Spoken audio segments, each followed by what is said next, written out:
am Nat. And I'm Guy. And this is your home for everything Alberta Independence, broadcasting live 6 days a week at 5 p.m. That's Monday through Saturday. Yes. And first of all, thank you so much for joining us today. Please don't forget to subscribe because, again, it really does help us out. We try to read all your comments live after each segment. However, if you really, really want your comment read, you can always super chat us, and that actually also helps us out a lot too. And we have memberships. Well, and there's a lot of big news.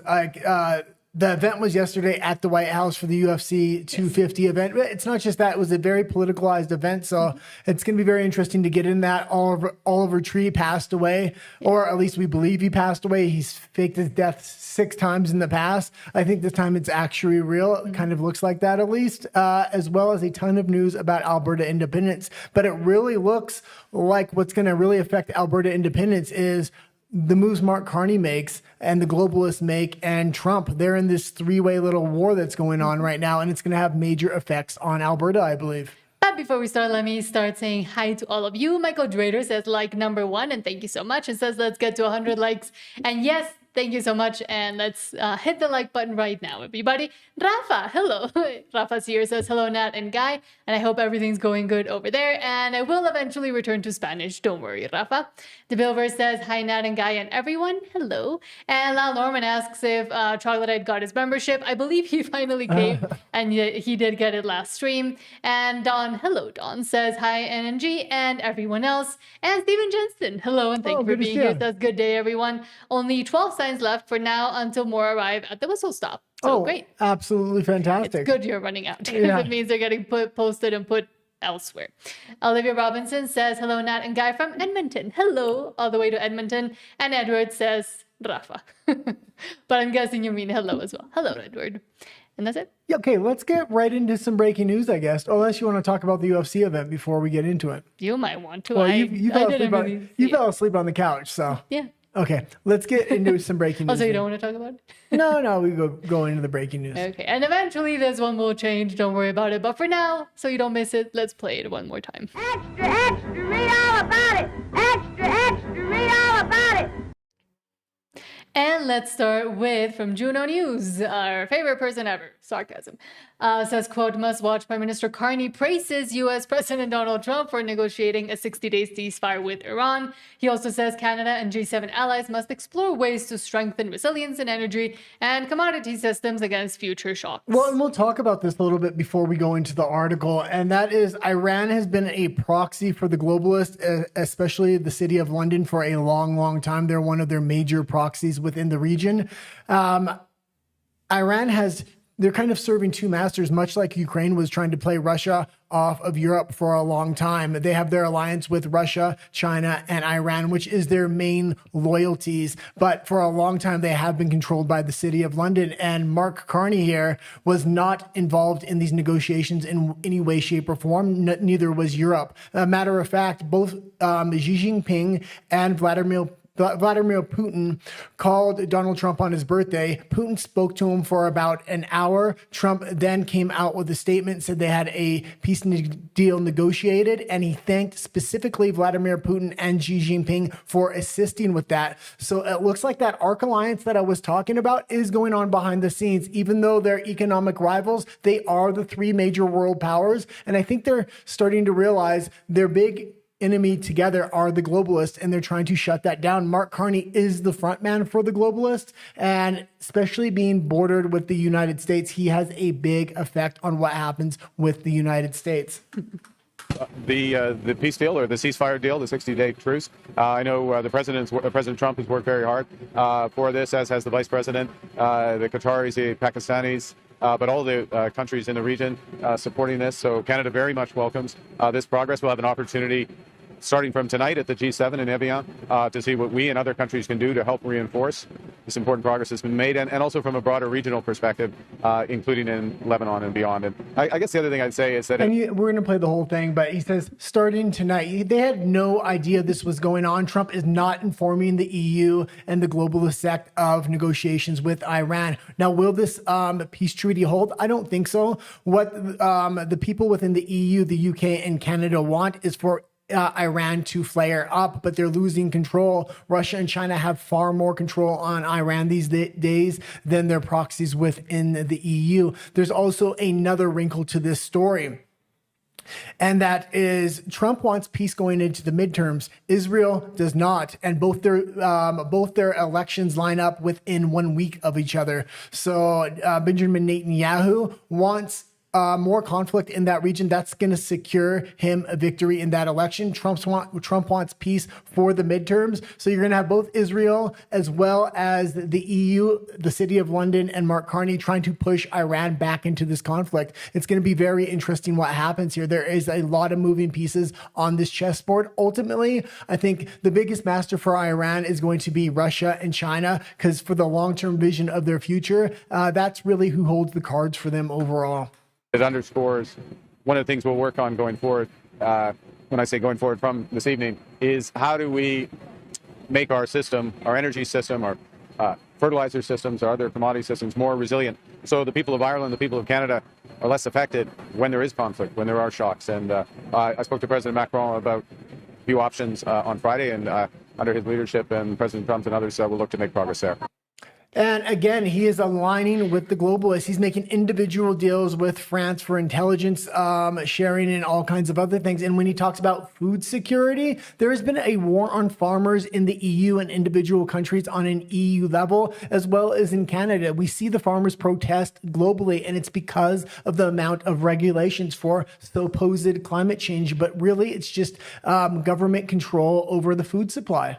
But also useless, man. Again, they're joining for the G7. Canada is the only country in the G7 in a recession. Technical or not, it's still in a recession. The people know it, and I'm sure you all feel it. But at the same time, saying there that, oh, we hope to build more resilience, and we talked in Paris about this with Macron, blah, blah, blah. You know exactly how to build resilience within Canada. Just open up the pipelines and stop it with the whole climate change, net zero BS. I was trying not to say the word, but then stalls production, and you're doing it on purpose so you can then try to either federalize or nationalize it and take a hold and control of it for yourself. Well, what's kind of going on here, I think Carney really only has two plays, and it's hinged on the fact, does he get the USMCA or does he not get the USMCA deal? Does it get canceled? Does it go on to a year-on-year review? Number one, he's already gone around the world to dozens of countries and had MOUs and trade deals not signed but put into the works, but every single one of those deals is hinged on one thing, and that's access to the US market through the USMCA. If he doesn't get that deal closed,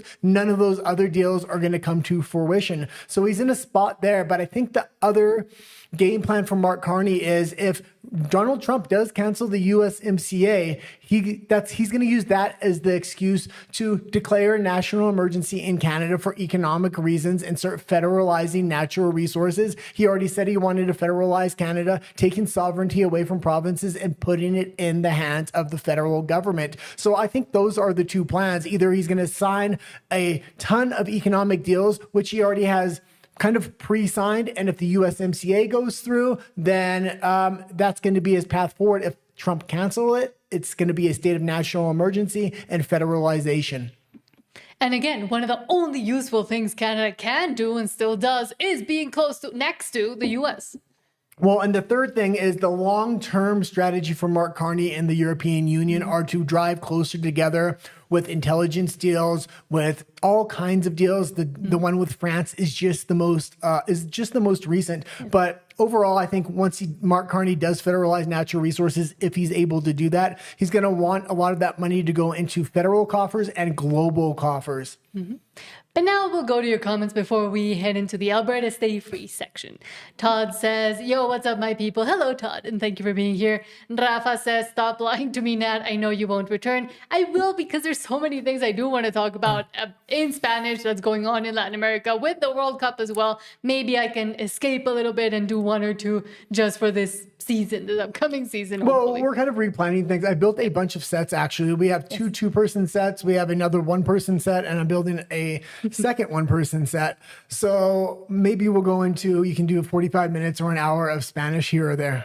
Well, no, like shorter videos, like 10-minute videos, or maybe getting into the whole Shorts, TikTok, Instagram thing that I always keep saying I'm going to do and I never do, because that actually would be easier for me to do for Spanish. And I know most people that watch stuff in Spanish do watch shorter content. So, because I do want to do the educational content as well for Alberta, and like what happens to the passport, what happens to being landlocked, demystifying a lot of those lies that the other side, the forever Canadians, keep telling. Well, hopefully the last lamp we're supposed to pick up from IKEA on Thursday, or at least that's what they're telling us if it arrives. If it does, we're going to premiere the new set on Saturday. At least that's the game plan for now. And Todd says, Stadler in the house, yo. Thank you for being here. And Stephen Jensen says, John Bolton created a great video spot using Danielle Smith's own words today. Hope Corey Morgan or someone used it for an advertisement. Yeah, he's been doing actually a lot of videos of compilations of Danielle Smith, and he's been doing a fantastic job on that. I really do like it. I think it's time to really take off the gloves. We need to appeal to younger people, and we're going to have to do that with edgy content that's going to turn off a lot of older viewers, I think. Spencer Pratt type advertisements. The most recent one after he lost and the election was stolen against him saying this means war. That was absolutely fantastic. We're going to have to go right at them in a very hard-nosed way, which I think is going to appeal to younger people as well as men. Every message isn't for every person, but I think we really need to start playing hardball here. Corey Morgan had an interview the other day, and he says, not Canada First. What was the other organization? Forever Canadian? Yeah, the Forever Canadian individuals got off to a running start. I mean, they have millions of dollars in their coffers. I was watching a few interviews with them. It's ridiculous how much they're spending right now and the kind of experts and heavy hitters they're bringing in. That being said, we have to think outside the box for our advertising campaigns. Yeah. And again, stop not being afraid of not being Canadian. What I continue to say is basically what you were just saying, going a little bit more balls to the wall and saying this is war and being all out and open and because again, that sort of content does hit for the younger people, and I think those are the most important ones. This is hitting all around the world right now. The UFC 250 event was just this weekend. I know everybody doesn't watch that, but it was a historic event. All the advertisers must have been pre-screened. They had nothing but patriotic advertisements. The entire thing was extremely patriotic. It made you feel like America is back, and they're back in a big way. They're no longer ashamed to be America. It was absolutely fantastic to see. They had over 80,000 people outside of the additional 10,000 they had in their little stadium they built on the White House lawn. It was a fantastic event, and I think it was a pinnacle event to say, we're America, we're here, this is our hemisphere, and we're pushing back. It was fantastic. They had a military commercial as well I really, really did like. And interestingly, I was just finishing putting up Ellie Continental's interview. He's an independent journalist out of Ontario, but he has been doing a lot of work with Alberta Independence and interviewing Jeff Rath, but also the Forever Canadian people, Lukaszuk. Very interesting work he's been doing. And we interviewed him a while ago. We hadn't been able to put it up. I finally put it up for tomorrow. It's premiering tomorrow at 11:55. But he specifically was saying a lot of the young people, and he's really young, but a lot of the young people he speaks with continuously say that they've just basically given up or they choose not to vote because what's the difference? And I think one of the more effective things that not just Trump and Charlie Kirk, but for example, Spencer Pratt in LA, which you would think, oh, these people are completely captured and completely insane, yet he has so much support, is because they're going and saying the things that most people don't want to say or they want to tiptoe around, and that the other side continues to tiptoe around. So being able to prove and show like to the other side and to those that might be still doubting if they want Alberta to be independent or not, showing them, yes, we understand the concerns, and yes, we're not afraid to address them straight on. Well, I'm proud to be an Albertan, and this is why I'm no longer proud to be a Canadian. That has to be the advertisement, and then talk about why you're proud to be an Albertan, and then the direction Canada is for the exact same situation, and just do a montage of 3 or 4 reasons why people are proud to be Albertans and why they're ashamed to be a Canadian and why we need independence. Stephen Jensen says Corey Morgan has 2 print shops going full time now, and he's now including the Send Ottawa message on all the lawn signs. Yeah, and I watch a lot of Corey Morgan because he's really the first mover when it comes to Alberta independence and actually getting things done with signs, advertisements, and a lot of other things. He is having a few struggles. A lot of people are donating money, and they're donating large sums of money because they're scared to lose their jobs, and they don't want to put the lawn signs in the yards yards and things like that. He was kind of talking about that. We have to get past that. As many people as we can get these signs to put them in their yard, that this is going to normalize Alberta independence for the other individuals that are scared to lose their job and say, well, I'm not going to lose my job. Alberta independence is the future of Alberta. But also being able to use that and say, if you're imagine what kind of society you live in if you're scared of putting up a lawn sign saying you would like freedom and independence, and that will get you to be fired from your job. Like, imagine how insane it is that you're living in that right now when you're still staying in Canada. Well, or living within Canada, and you're that scared of putting up a sign on your lawn. The Americans, the Irish, they have this attitude of you can take my life, but you can never take my freedom. In Canada, we're not even asking for that. All we're saying is you can take my job, but you'll never take my freedom. At that point, we're going to have to put in some kind of sacrifice. We're going to have people grow balls and backbones and start putting up these yard signs and standing up for Alberta independence more than just the core group we already have. We have a strong, fundamental core group of 30%.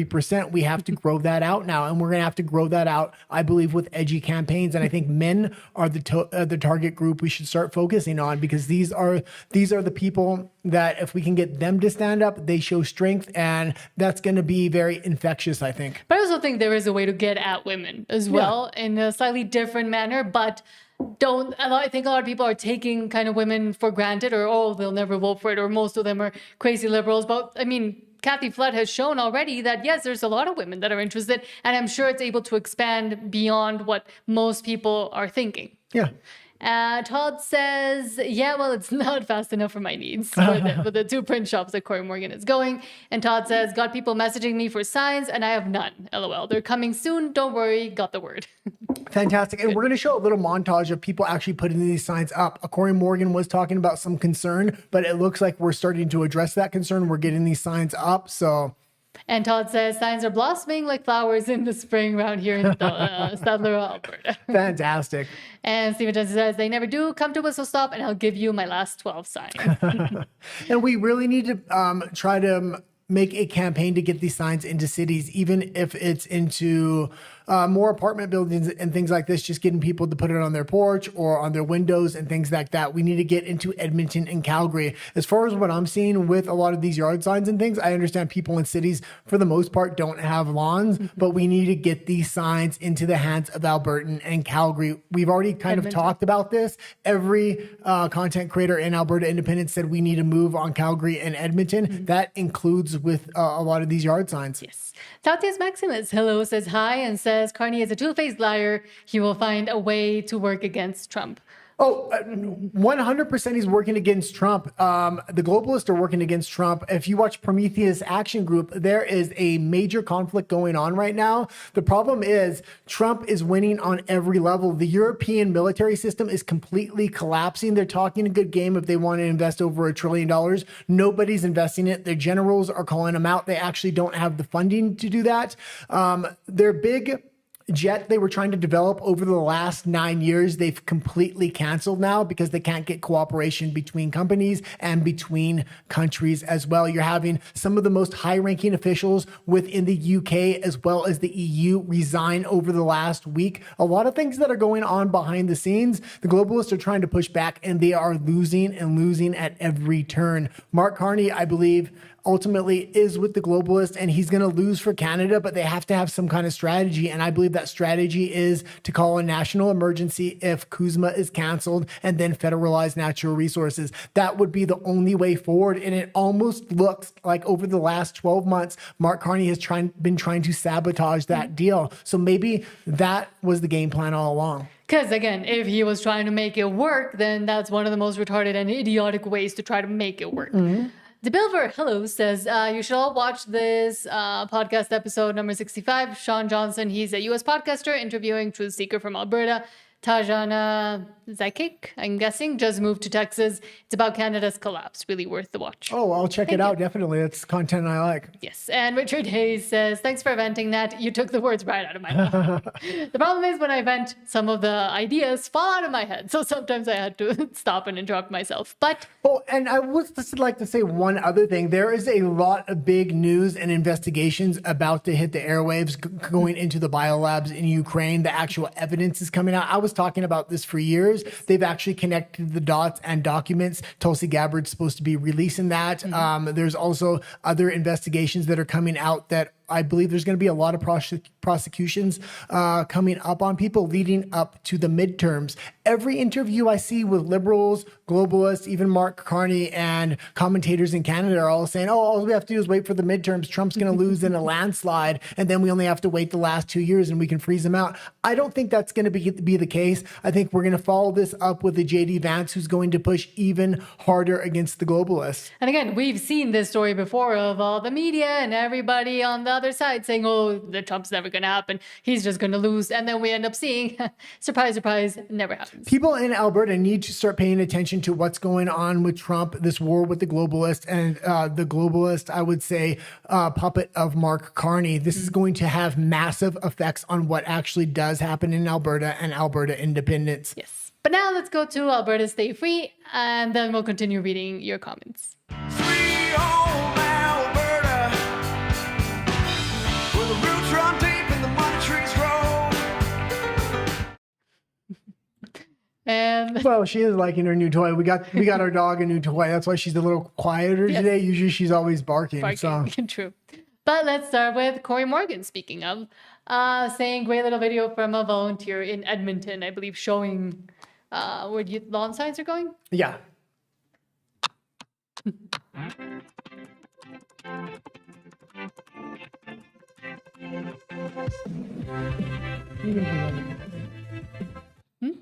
You can turn down the music a little bit. Day by day we push away, never stop, we find our way, move so fast we make it last, chasing time, it's... And again, this is very important because that was Edmonton, and that's showing all the places going up in Edmonton. I was specifically saying Edmonton and Calgary, we got to get these signs out there. But also Corey Morgan was saying there was a little trouble in the beginning getting the signs out there and actually getting people to put them up. He was specifically reaching out to the people that were donating to him. And a lot of the people that were donating were not willing to put signs up. That's actually the reason they were donating, because they felt like if they can't put the sign up, they at least want to help financially, which I can understand. It's fantastic, but we need to get those signs up to normalize independence. Yes, and because it sparks a conversation, and you never know what kind of conversations can be sparked from that. And again, planting those seeds and being able to start speaking about this with family, friends, strangers on the street that see the sign and say, oh, do you know what that's about? And then talking about it and broadening out the conversation. But also, speaking of broadening, why can't I say that word, out the conversation, John Alberta Patriot says, quote, this Filipino Albertan supports Alberta independence because he recognizes what is happening in Canada. He came here in 1994. He loved Canada.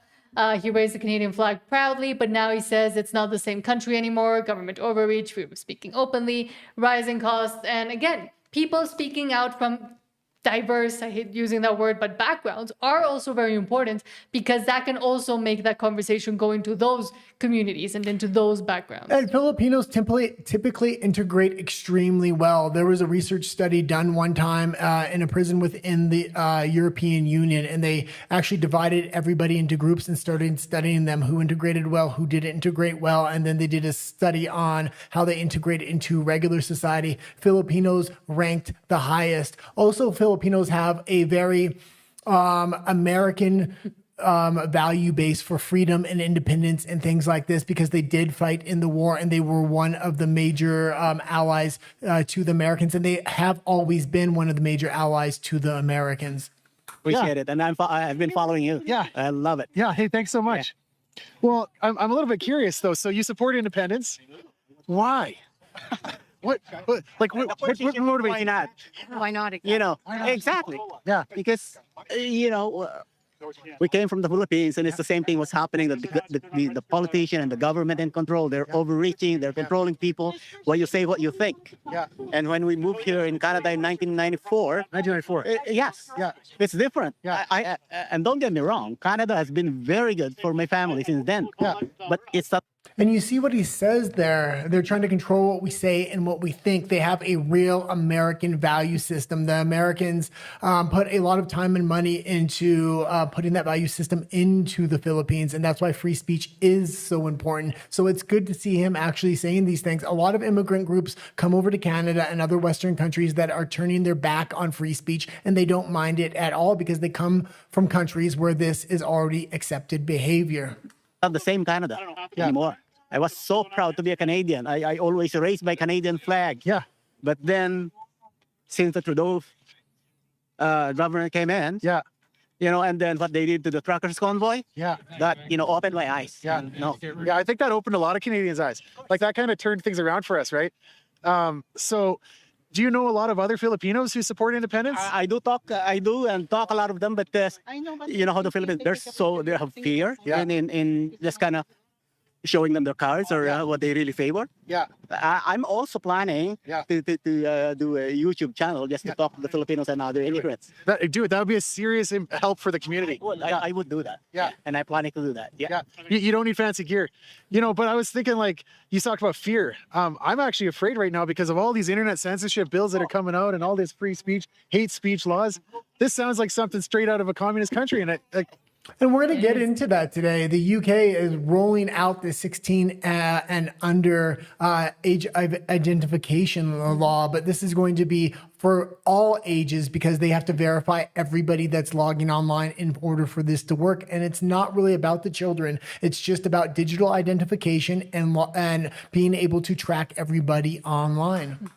Give me a tinfoil hat. Yeah, exactly.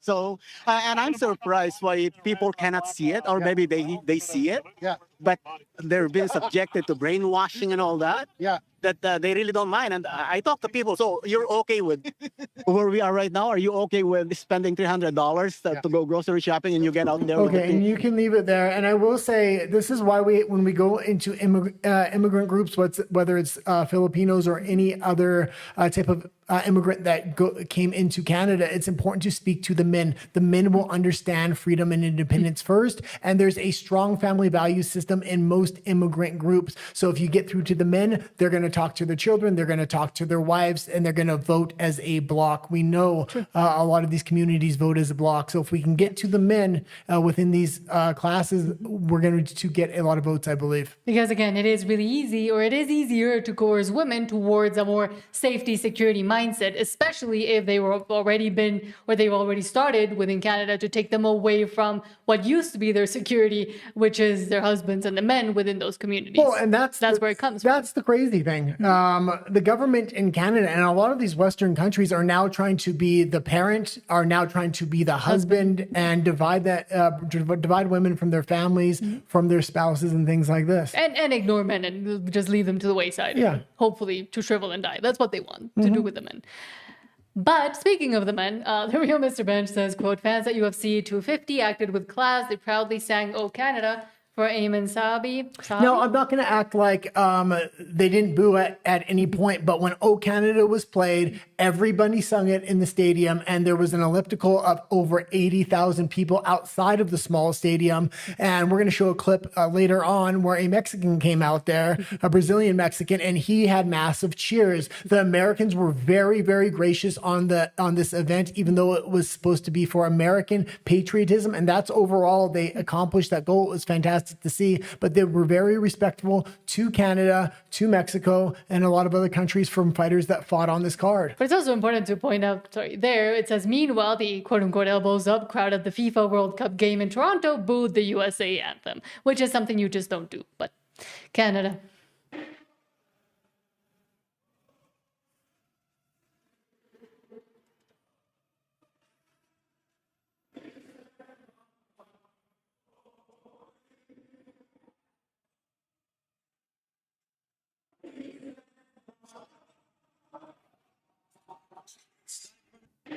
And it was probably the most epic UFC event that had ever happened. They recently tried another event where they lost money on it because of the location. They learned from that. That was at the Sphere in Vegas called UFC Noche. It was a Mexican themed event, but it was really geared towards the elites. Tickets cost an arm and a leg. Here, they set up a venue where everybody could watch it free on the elliptical lawn. And there was, again, I said there's 80,000 people there. Is that what it's called? The elliptical? Yeah, the elliptical. Like, elliptical? No. And it's UFC Noche. I watched a little bit, and I mean, it did look impressive. They had some issues with the sound. But... They had issues with the sound and the cameras because it wasn't indoors, and they wanted to get the backdrop of the White House. So with the ISO and other things, they had to keep the lighting a little bit more down, which put a little bit of a blue tinge. I'm used to watching UFC. Primarily, I've been to quite a few events in person, but I like it better on TV. It just plays a lot better.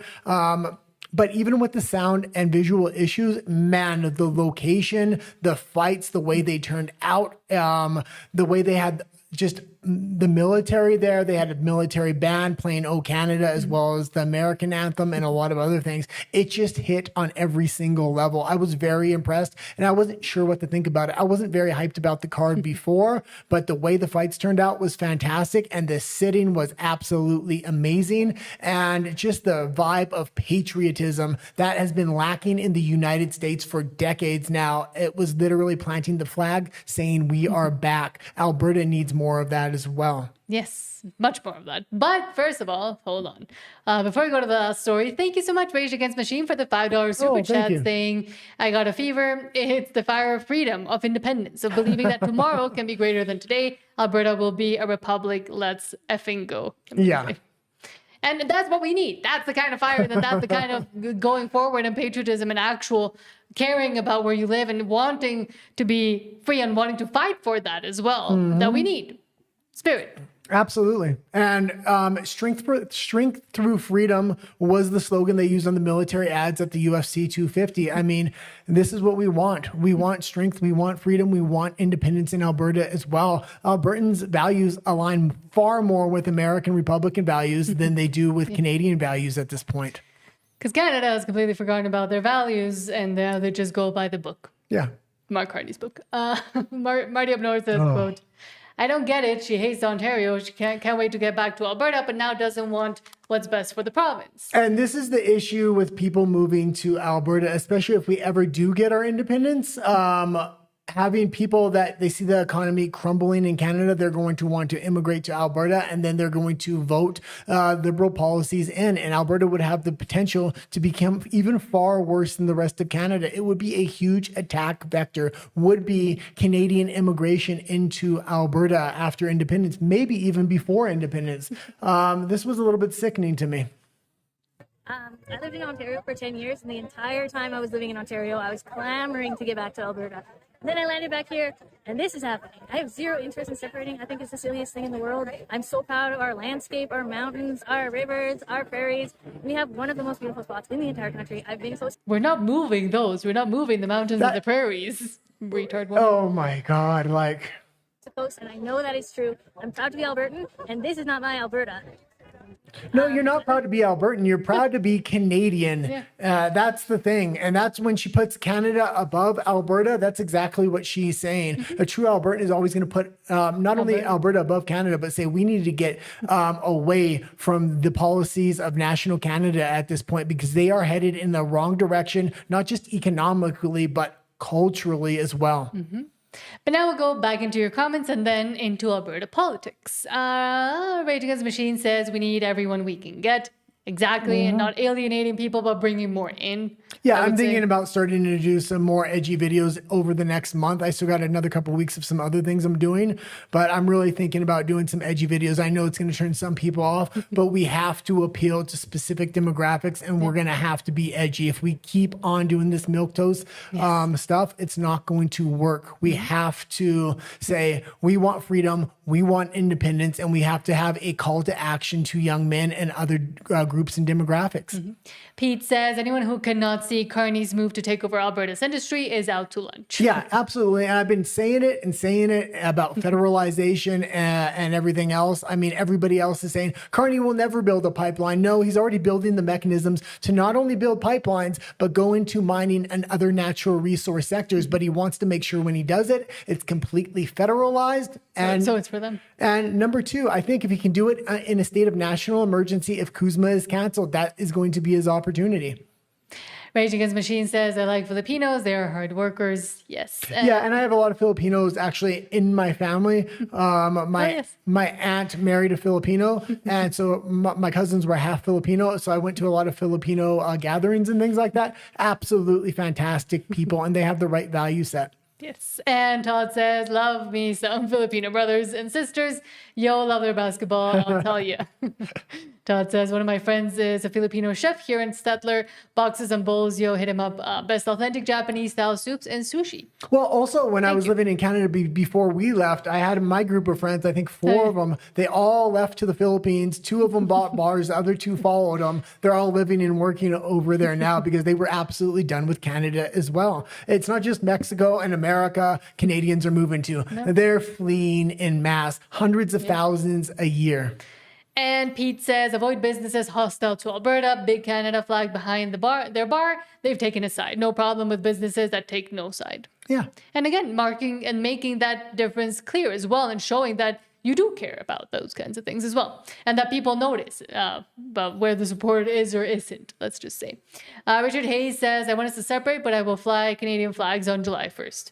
Fly the Alberta flag too. Yeah, absolutely fair enough.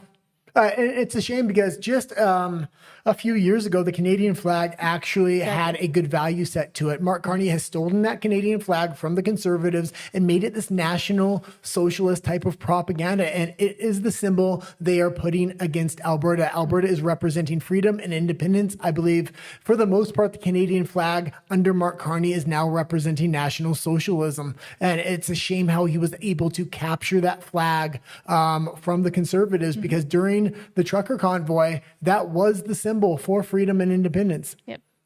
And Satis Maximus, thank you so much, says shared it on X, and it really does help. And also says they should approach anti-communist minority communities for support during the Freedom Convoy. Canadian immigrants who supported the convoy, they warned against what was coming. Yeah, absolutely. Because they saw it in their own countries, and then they were saying, well, I moved to Canada to avoid it, and now I see the exact same things happening here. Yeah, and I think a lot of people shy away from this idea of globalism and because they're going to be labeled conspiracy theorists. But Mark Carney is outright saying these things with the way he's aligning with the EU. It's obvious Trump and the EU, Trump and the globalists are going head to head right now. We need to lean into that narrative and just talk about it openly because it's going on. Mm-hmm. And Southeast Maximus says, UK, Australia, Canada, it's the WEF EU agenda. I sent you a meme on your X link for this that nails it. Oh, okay, yeah. By the way, you sent those memes. I meant to integrate them into the show today. If anybody wants to start sending us memes on a regular basis, I'm looking to integrate more into the show. It's so hard for me to gather a lot of news stories. I'm not really geared into the meme community, so it takes me a long time to find them when I am looking for them. It's a way of saying he's an old man. Yeah. But now let's go to Alberta politics. He doesn't discuss federal politics. He only concerns himself with Alberta's independence. And just to be clear, I don't understand memes either, so not to go make a dig at you. I perfectly understand memes. It's just tough where to find them. Tough finding them, yeah.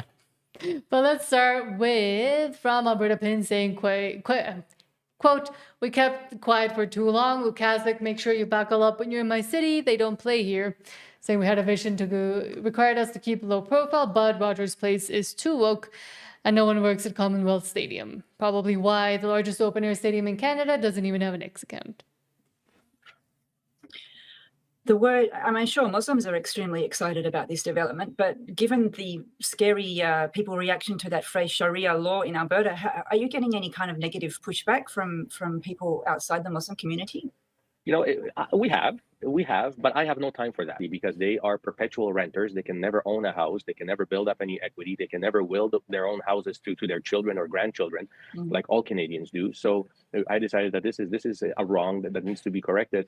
Our program is 100% Sharia law compliant. And pause The it there. challenge was- And this is happening all over the West right now. It's absolutely ridiculous. They're giving specialty loans under Muslim privilege, meaning there will be no interest charged and things like this. So you're having two sets of loans. One's for Muslims, which absolutely have no interest and have better terms and things like that. This is ridiculous. This is just another form of DEI in the financial sector. And of course, Lukaszik's the one that's been pitching this, and he's been part of the architecture for bringing this into Canada. Absolutely ridiculous. Having multiple groups of specialty classes and people where certain people get harder sentences, other people get better loans. That's not how the West was founded. Everybody needs to be equal in the eyes of the law as well as the financial system. It needs to be a merit-based society. This is not. A lot of people don't know what Sharia laws and loans are. Was actually meshing Sharia law with Canadian civil law. And we have been working with Islamic finance scholars from across the world. It takes us about 10 days to review an application and pre-approve it. And once you're pre-approved, you can start shopping for a house anywhere in Alberta. However, we are now working on expanding our services across Canada. Please stay tuned. We will be announcing expansion across Canada. Number one, the source of our funding has to be verified and approved by Halal Committee. We also have a fatwa from Al Azhar in Cairo. Okay, and you can leave it there. And these are called halal loans, I believe. Yes.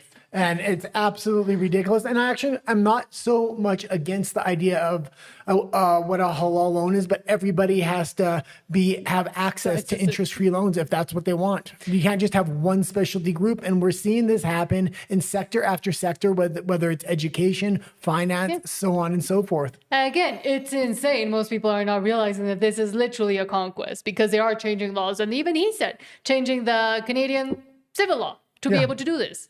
That's insane. Yeah. And Canadian financial law as well. All of it. Rebel News says, quote, Sheila Gunn Reid saying 7 years of delays undermine Ottawa's case for gun bans. Earlier this week, the Ministry of Public Safety... Ministry of Public Safety extended the firearm ban amnesty until 90 days after the Canadian Coalition for... And we can go right into the clip. Runkel and the Bailey explains this very well. I'm a big fan of him, like him a lot. I think he's too popular to this day. Otherwise, we would try to get an interview with him. We can try. The one that I know Ian best from, and that is the firearms rights issue. A couple of days ago, the Public Safety Ministry extended the amnesty on the gun grab to 90 days after the CCFR's challenge is heard in the Supreme Court, which would put us approximately 7.5 years out from the initial gun grab. And these guns were so dangerous that we couldn't have them in our possession and they had to be banned immediately. This is one of those times where I'm actually cheering for government ineptitude because it's going to be real hard for them to make the case for pressing public safety when 7.5 years later, the vast majority of us still hold these firearms. And there's a lot. And they have all those statistics from the last 7.5 years to justify this would be impossible. The problem is if it's ever going to happen, it's going to happen right now within the next 3 years under a majority government of Mark Carney. And he's going to want to bring these censorship laws in first before he makes a hard gun grab. And he's currently bringing in censorship law after censorship law in order to do things like this and not let the general public really speak up against it. A lot of data now, like 3/4 of a decade worth of data saying we haven't been committing the crimes with them. Ian? Yeah. And I mean, this one's kind of interesting because I have a bit of a different take on why they did it than most people, because a lot of people have been sort of celebrating this going, oh yeah. And Pauly Citoyen has been losing their minds over this one going, why? But the thing is I don't think they extended it to do a kindness to gun owners. No. What I think the issue is that the Supreme Court is addressing this, and the Supreme Court is not likely to allow the amnesty to expire during the period where, during the period where the Supreme Court is deciding this, because of course that would really make the whole issue moot. That would put a whole lot of people at criminal liability while they're awaiting this decision. So the problem is from the government's perspective, and the reason why I suspect that they went this way is that the court may not have the authority to extend the amnesty on their own. What they would have is the authority to suspend the operation of the order in council. And so when you see Pauly losing their minds going like, they didn't even make the court force them. It's like, well, what the court probably would have had to do if they were forced is to say we're suspending the operation of the order in council until after we make our decision. And, they probably would have said 30 days after or something like that. But that would have meant that suddenly all of these guns could be taken to the range again. And suddenly all of these guns could be, bought and sold and so forth. So the government took this step not to do us a favor, not to be like, all right, we're going to be fair to gun owners, but because they really feared the alternative if they made the court step in. Right. So it is good in the sense that, there's this extension, although it comes with this additional threat, which is kind of funny. It's, they're saying the buyback is going to proceed on pace. And, there's this window. It's the only window. So if you wait out the court decision, you won't get. Okay, and you can leave it there. And they're still trying to say they'll buy back your firearms, but there's a good chance that this entire thing will be a moot point. It's going to be very interesting. I mean, they've been pushing for 7.5 years like this. I think this is one of the big major cultural points. Is firearm ownership and what you can use those firearms for. And do we even have open carry? Because right now, obviously, there's none in Canada. In Alberta, it's a high trust society. I would love to see open carry. I think that would actually prevent a lot of crimes. And as you mentioned, the cultural touch point and being able to say and to explain to people right now in Canada, there is no real self-defense. And you could actually get in trouble if you unfortunately find yourself in a situation where you would have to defend yourself, your property, or your family, and then you can't. And then you're the one that ends up being liable and guilty for anything you do to protect yourself or those around you. Well, here's the issue. Daddy government always says, call the police, we'll protect you. You can't call the police until after a crime has been committed and you are already a victim. With firearm ownership and the ability to protect yourself, your family on your own property at an absolute minimum, it allows you not to become a victim. Or a target. Yeah, or again, a target. A lot of the things that happen here in Mexico are because, firearms are banned, but yet the bad people always find a way to get to them. But you're not allowed to have one. Andrew Lawton says, quote, the price of used cars has almost doubled since 2019, yet every time a used car is sold at a dealership, the government taxes it again and again. We're going to talk about this article twice, I believe. The other time is when Pierre Poilievre talks on it. We're going to go much more in depth and talk about why we need to start promising no taxes in Alberta to citizens. I got a list of countries around the world that have no taxes on citizens, and all of them are because they have massive amounts of oil. Not even as much as Alberta does. Plus, we have the natural resources within the Rocky Mountains and the mining industry. So no taxes on citizens needs to be the promise of a free and independent Alberta, and it will be easy to accomplish just based upon no taxes on citizens in other countries that aren't as natural resource heavy as Alberta. Thank you very much. This is a common sense measure that will save Canadians money. In ridings like mine and across the country, having a vehicle is not a luxury. It is a necessity. You need it if you want to drive to work. You need it if you want to get a job as a youth. You need it if you want to get around. And pause it for a second. I didn't know Poilievre's there with his kid. And I'm just going to say this. I would much rather see Andrew Lawton as the Prime Minister of Canada than Poilievre at this point. Not that I have anything that wrong with Poilievre, but man, the way he's come out against Alberta independence, number one, even though we have the exact same first principles and we're trying to make the change as citizens, and he seems to be against that, is absolutely ridiculous. It is fundamentally unfair that the federal government is profiting off of inflation by having a higher and higher tax based on higher and higher vehicle costs. So given that the price of a used vehicle has almost doubled in just 7 years, that means that the amount of GST Canadians are paying has gone up significantly in that time as well. So my private member's bill, Bill C-285, is a very direct affordability measure that will save Canadians who need it most money when they're buying cars and end this double, triple, and quadruple taxation that... And pause it. Leave it here. I want to leave this on the screen for a moment. And I absolutely love Andrew Lawton. I'm glad he's putting this forward, but this is typical of Canada. Love the sign, zero taxes. In a free and independent Alberta, what we're saying is zero taxes on everything for citizens. The natural resource sector will be where we tax. The private businesses will be where we tax in order to build infrastructure and things like that. No taxes on any citizens in a free and independent Alberta. A matter of fact, why don't we just go to the list of countries at the bottom that have natural resources, and I'll get you to read it out a little bit. Okay, hold on. Do you want me to read all of it? Yeah, just okay. So the UAE, or the United Arab Emirates, has no personal income tax revenue from oil, gas, tourism, trade, and diversification. Corporate tax is 9% on large business profits, with exceptions for all companies. And again, smaller businesses should be exempt from taxes as well. So family-owned businesses that have less than 3 employees would be exempt as well, so they can become bigger businesses. This would, it's larger corporations or even mid-sized corporations and the natural resource sector where we want to tax. And this works in a lot of other countries. Saudi Arabia, no personal income tax for citizens, heavily reliant on oil exports. Qatar, no personal income tax, funds itself through vast natural gas and oil reserves. Kuwait, no personal income tax thanks to large oil industry. Bahrain, no personal income tax, oil and gas provide the bulk of government revenue.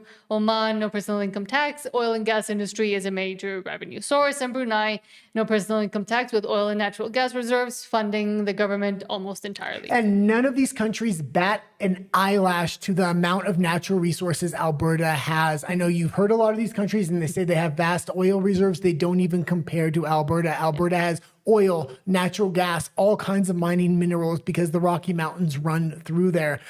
Something we want to think about when we're saying no taxes on citizens or extremely small family-owned businesses, we have to say only citizens can own property, and we have to have hard-nosed policies on this, because when you start saying no property taxes, you're going to have corporations start buying up massive amounts of property. So only citizens own property, period, and no taxes on citizens. And we can make those promises because we have far more natural resources than any other country that is having no taxes on their citizens. We also did kind of talk about that with Bruce Party, about how within his version of his constitutional proposal, it would work with businesses. And there are ways to kind of make it work so businesses can also not get, cannot turn into the ones that are actually taking advantage of the citizens either. Hold on, where are we? Rage Against Machine says, I just can't understand how people cannot see the obvious corruption of the system. They are blind, deaf, and dumb. Purposefully so, a lot of them as well, which is even scarier, that they're purposefully not wanting to see the insanity they're living in. Sean, hello Sean, says a lot of YouTubers in the Philippines from Canada, and it's funny how few have any interest in going back to Canada. I mean, why would you? There's a ton. I absolutely have a ton of friends that moved over to the Philippines. I had some people, they were starting to travel over to Asia because they were just disgruntled with Canada. And this was years ago before we even left. And so they tried out Thailand. They said it was too touristy. Too many people were going there. Now, a lot of people did like Vietnam, but most of them actually ended up moving to the Philippines because they have a strong Western value set already kind of integrated into the society. Pete says, never underestimate the power of media over a sleeping people, and it works. Well, and again, that's why it's so heavily subsidized in Canada, because it's the easiest way to take a hold of their own people. Well, and this is why they see independence movements popping up all over the place. And if one of them is successful, like Alberta, in a Western country like Canada, this is going to be infectious. That's why all these Western countries want censorship now. And it's not just for independence movements. They want censorship for a lot of different reasons. Well, they try to bring in digital currency, digital IDs. They don't want people speaking up against it. And thank you so much, Pete, for the $2 super chat saying thumbs up, people, fight. Yes, fight. Hold on, where are we? Pete also says, which is why Alberta needs to divorce Laurentia. And tomorrow. Well, and that's exactly what we're trying to do. And the only way to divorce it is to gain our independence through this Alberta independence movement. October 19th, we need to vote for this non-binding referendum. Now, there's a lot of chattering going around that this Clarity Act and the way the system is set up, it's actually set up for nobody to actually ever get independence. If that's the case, we need to get somebody within the UCP other than Danielle Smith. We need a leadership review, and we need somebody loyal to independence that's going to push a binding question forward. And when the government tries to stop it with a court injunction, they need to say it's illegal for the federal government to meddle in a binding referendum for independence. That's interference. And then go ahead with the binding referendum anyway. We have the United States that's willing to recognize us as a country if we can just get to a binding referendum. And Rage Against Machine says, utter brainwashing is out of control. Thank goodness for people like Nat and Guy and you. And thank you so much as well. And hold Oh, on. thank Thank you you. so much to Sean for the 199 super chat, saying if you love Canada so much, speak French too. Yes. Oh, and thank you. Karen Whitelock, thank you so much for the $5 super chat, saying hit the like and subscribe. Thanks for giving attention to this, and thank you for being here, and also again participating and being engaged and talking about these things during your day-to-day lives as well. I think is important. Yeah, and we're absolutely committed to this to the end. I don't care if there's ups, downs. I don't take care if it takes years. We are committed to Alberta independence and getting independence. We once lived in British Columbia. You're originally from Mexico. We had an out we could come to. There was no Alberta independence at that time. You have a critical mass of people within Alberta that will vote for independence and stand up for freedom. I don't believe there's anywhere else in the country that has that. Maybe Saskatchewan, but outside Alberta and Saskatchewan, there's nothing. There's too many hurdles in front of Saskatchewan legislatively, and Scott Moe is working against them. And Sean says, and that girl being so ashamed of this, not being her Alberta and being proud of being Canada, it's Forest, the ones that I guess you can visit, blah, blah, blah. She fails to say it in French. Yeah. And Todd says, I say, pardon, Tom, using what? Halal? Are you effing crazy, Tom? Are you out of your ever-living mind, Tom? Yes. He's the one that helped bring this these answer. halal banking practices into Canada. It's absolutely ridiculous. And they call it halal because they don't want to go into favoritism. This is favoritism towards Muslims at no interest. True. And Pete says, Alberta, from the very start of this BS, was supported, the BS has supported the US. We are intelligent people who know who our real allies are. Screw Laurentian Canada, a-holes. Yeah. And again, you can screw them by voting for independence. Sean says, even if you don't want full independence, I mean, some people watching the show may not want full independence. I mean, I'm fully committed. But if you want to send a message to Ottawa and you want a better deal for Alberta, you better damn sure make sure you come out on October 19th. Otherwise, it's not just going to be more of the same. Ottawa's going to know they can run roughshod right over Alberta and all of Western Canada. This is really sending a message to Ottawa from all Western Canada. and Sean says, a Muslim loan is a passive-aggressive way of putting down and separating Jews living in Canada, UK, and other Commonwealth countries. And Pete says, but Sean, Muslim values are Canadian values. Even Mark Carney said so himself. Not just Jews, anybody that's not in the specialty group class of being a Muslim. Mm-hmm. Exactly. In order to qualify for a halal loan, you have to be Muslim. A halal loan is a no-interest loan because according to the Quran, you can't have its anti-usury laws where you can't charge interest. People don't understand what this loan is. This is heavily favored, and over generations, you're going to see Muslims become more economically wealthy than other populations because they were favored by the banking system. Mm-hmm. And hold on, Todd says, I don't know, it ain't no common sense. I know that. And also says, I don't need firearms. LOL. But now let's go. No, actually, Nat's been working out. She's got some guns of her own. I've worked out for 2 days, but I'll And she continue. keeps showing them off. No, you keep poking me and I say it hurts because I'm sore. Okay, not speaking of, but let's go to Alberta Personalities. Yeah. But they need to understand that Albertans are done. We're leaving, and there's no more conversation to be had. I know that's upsetting to people. And let's start with, hold on. I think we got Bruce Party first here. We do. Dante Rossi says, Queen's University law professor Bruce Party warns Mark Carney branded peaceful truckers seditionists and terrorists simply for protesting Trudeau's mandates. Yeah, No and violence- a lot of people don't know this. Mark Carney was the one labeling them seditionists and terrorists, but because Trudeau was in power there, people don't bring this up very much. We need to be hitting Mark Carney with this all the time. February 2022, the Globe and Mail published a column with the title, "It's Time to Stop the Sedition by Enforcing the Law and Following the Money." It said, people have been terrorized for over a week. Seditionists and terrorists. Who is the author talking about? February 2022. Yes, of course, the truckers.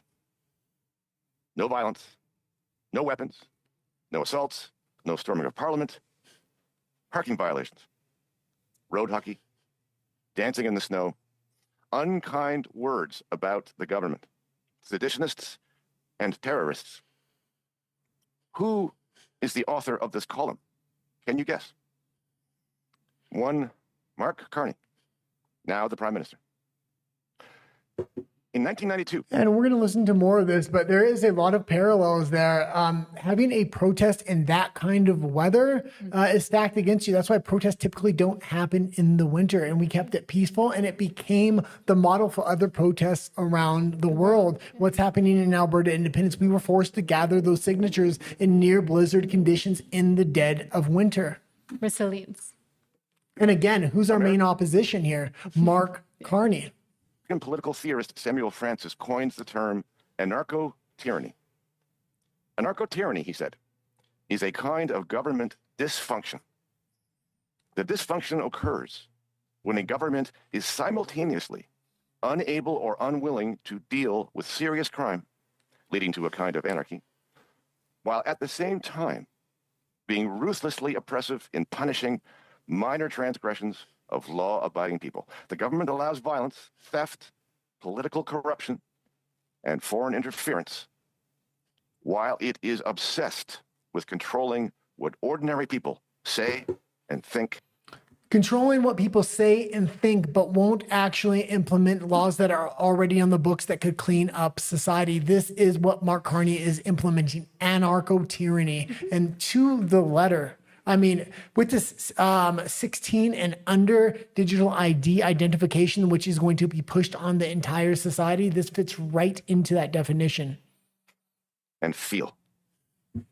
In Bill C, the government seeks to criminalize an emotion. Hatred means the emotion that involves detestation or vilification that is stronger than disdain or dislike. It is criminal to detest, but legal to dislike.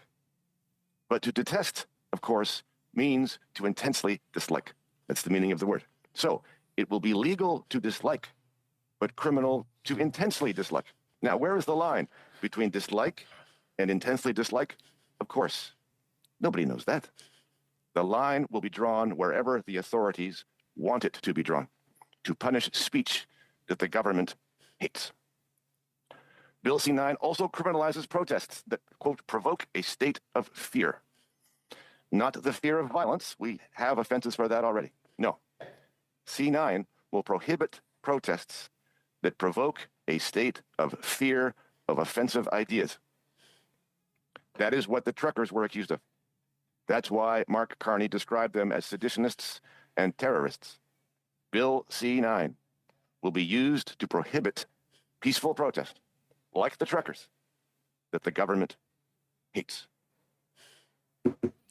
And thank God for Bruce Party at this point. I know Jordan Peterson was the big intellectual coming out of Canada, kind of pushing back. He has fallen on some health issues lately. Hopefully he does get better, but Bruce Party has really stepped up to the plate on some of these really, really big issues, whether it's specialty groups or classes or a ton of other things when it comes to the farmers and different kinds of authoritarianism and speech laws coming from the federal government. He's been the one really pushing back on the intellectual level. And they also there specifically highlighting that, yes, it is up to them, to those that are imposing those laws and passing these laws, to decide what they want or not to include within them. But at the same time, and I always try to point this out, for the lefties and the liberals that think right now that things like hate speech or criminalizing or imposing some sort of guidelines for speech or restricting speech is a good idea, eventually, maybe one day, maybe not soon, but one day those laws will be in the books and they might actually affect you, maybe not because your team is winning, but because the other team might win. And of course, once you grant power to power, they don't let go as easily. So they could actually use that to criminalize offensive speech against, I don't know, religion. And then what do you do? And then now you're scared for your own speech. And that's a problem when you start restricting speech. Eventually, one day it'll come for you too. Absolutely. And I mean, they're trying to engage in speech laws against the general public within Canada. But the truth is, the general public is having not a lot of success pushing back against the government. In Alberta, yes, because we have an independence movement, and that's an ultimate solution to the problem.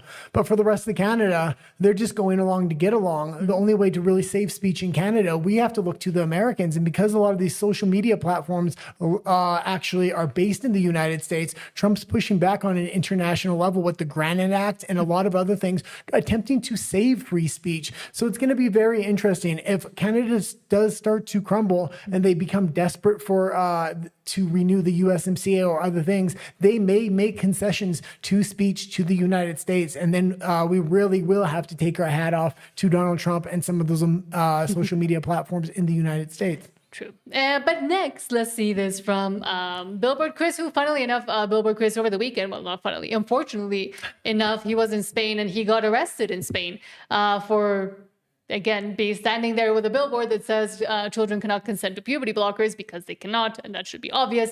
But he got arrested, and apparently some lawyers from one of the organizations there for free speech as well were able to get him out, and now he's going to be suing the the Madrid police that arrested him on no grounds, essentially. They had no grounds for arresting him. So good luck to Chris and support always. And we used to volunteer with Billboard Chris. Yeah. That's why we brought that story up there. But Billboard Chris says this is the most female conversation ever. And I remember when you saw it and you told me about it. Well, the conversation is actually longer than this one clip. I grabbed this one clip because it's indicative to the entire conversation. But they went in they're trying to make her the role model for men of what masculinity is supposed to be. This is absolutely ridiculous. Well, this is what they want it to be. This is what's non-threatening to them, which is why they continue to try to impose it upon real men. This is Elliot Page, by the way. YouTube gets mad if I say the other name. Healthy masculinity to me is, or even just something I've felt as transitioning, is like leaning away from whenever there is some sort of impulse or expectation you've put on yourself to like shut down or conform in a way that usually feels like this, like I am closing off. I remember kind of being like, oh, Elliot, maybe you should, talk with your hands a little less, or maybe in pictures, because ever since transitioning now, I'm like, Johnny, I am smiling in those photos. And I've seen the pictures. She looks miserable from when she, before and after. There's all kinds of memes on the internet on how happy she used to be compared to how she is now. And there's been interviews where she's just breaking down in absolute tears. She does not look happy. She's about to break down. Whereas I used to pause it, but the fact that they're using this individual to tell you what healthy masculinity is absolutely ridiculous. So I could barely look at a photo of myself. I was always like, and now, and I'll be say a dude's like, hey, are you Victor from Umbrella Academy? And we're doing a photo together. He's very, and like having that moment where I'm like, oh, should I also not? Like, should I also be close off? It's just like, what the fuck, Elliot? What are you talking about? Like, oh, honey, you're the part of the problem. I mean, in a way, she's right there. But I mean, I have more masculinity than she does in that clip right there. Oh, God.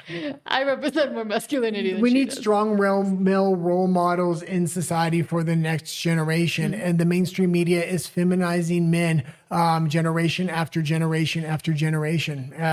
The generation before me was more masculine than my generation. My generation is far more masculine than the generation that is there now. Yeah, including the ones that think they're being masculine, but they're not. I mean, I could get into a whole thing with what's his face? The one that hits himself with a hammer. The big question is... The looks maxing people.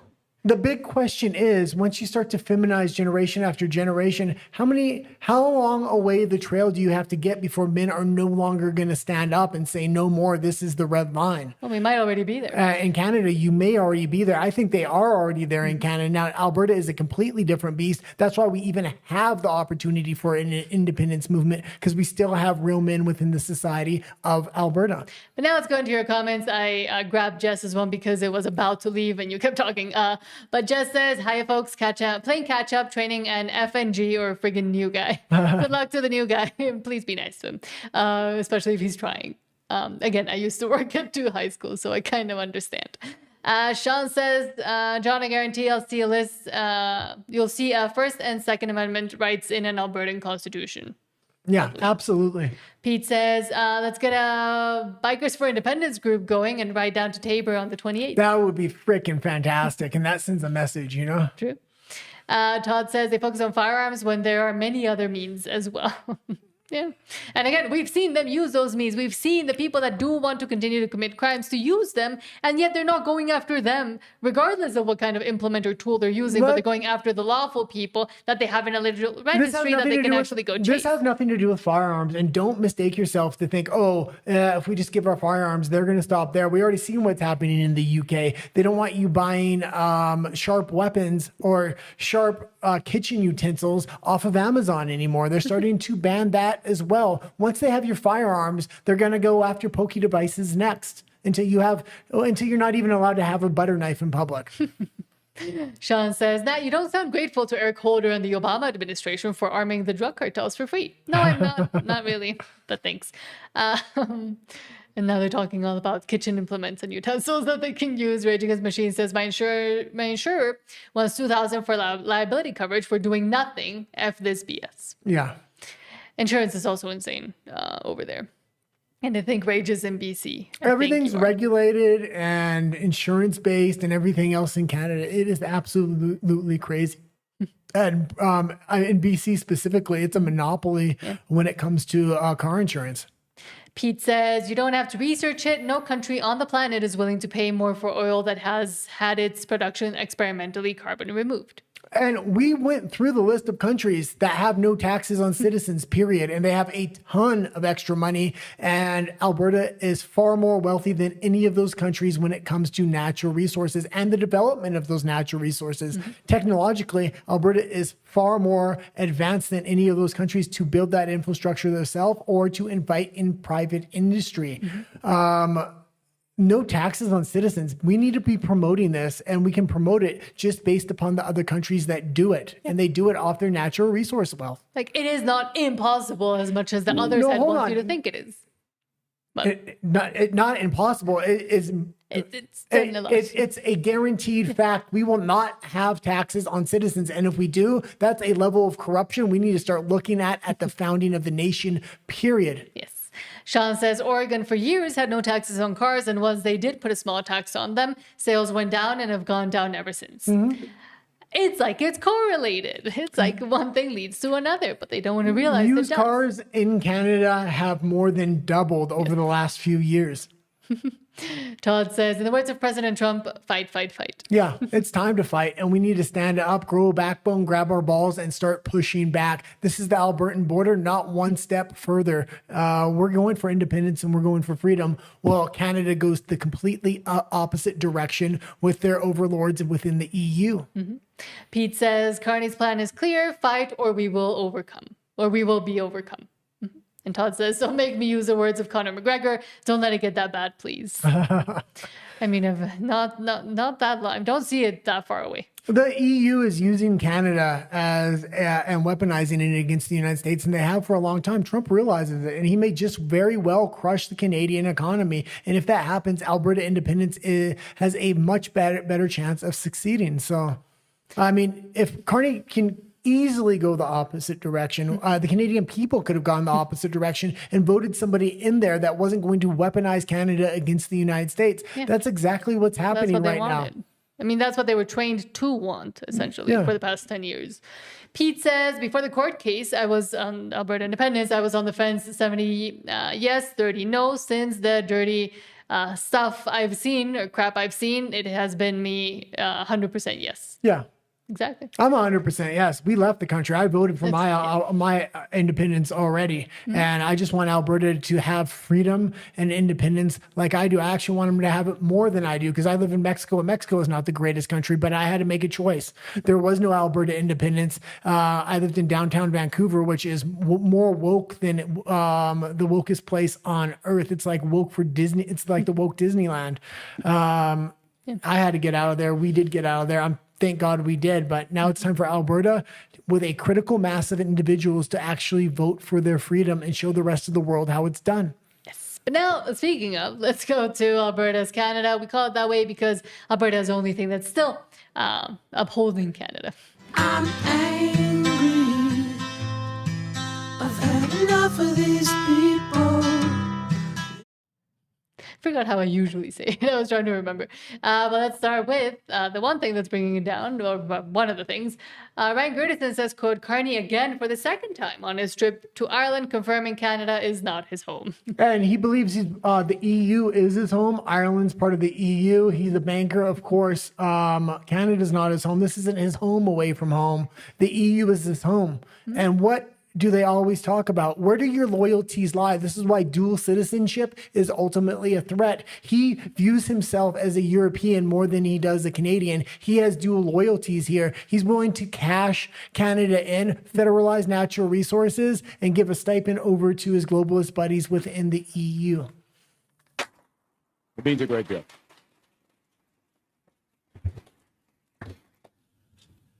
And as the Cahirlock said, it's great to be back home.